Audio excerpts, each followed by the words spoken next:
forget the rest. SecondsOut's the best.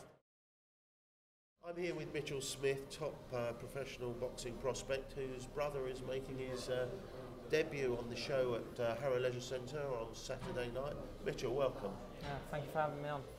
So just tell us a little bit about your relationship with your brother. What have we got to look forward to? Me and Jezzy lived together all our lives, went to school together. We had quite a tough upbringing with my dad.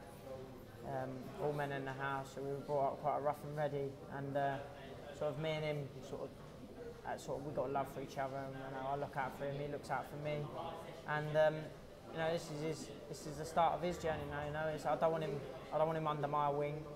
That's why he's come different managers, different promoters, and he's taken a step for himself. He's a good fighter. He proved it as an amateur. Slipped off of the road a little bit through a senior level, but he's back. He's concentrating. He's living the life. He's living the dream. And Saturday, I'm sure he'll put on a knockout performance. So you think the fans have got a treat ahead of them?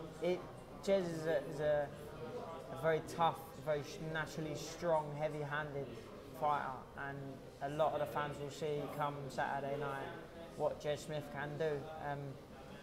He's very, very talented. He does everything well, and he hits extremely hard, and the fans are in for a treat. It's a good show.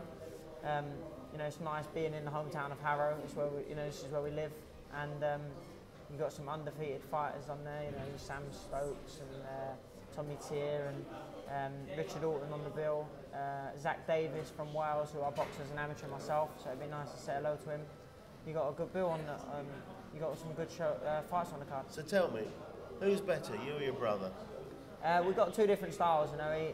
Like I said, what he does well. What I do well. I'm not going to say, this kid can go far. He can do what he wants.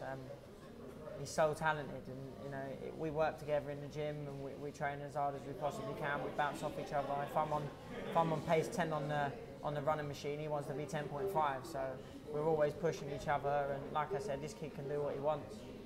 Joking aside, you've had a little tiny setback with a knee injury. Can you tell the viewers a little bit about that? Yeah, that's right.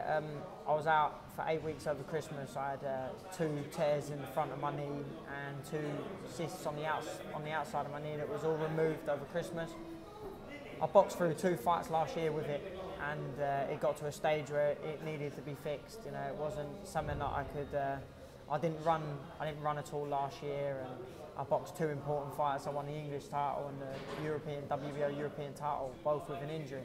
And it got to a stage where, it needs to be 100% to push on to bigger and better things. And I've got a warm-up fight March 27th, and then I'll go on to win another title May hopefully, and then move on to bigger and better things. Well, you beat me to my next question, which what's next for Mitchell Smith?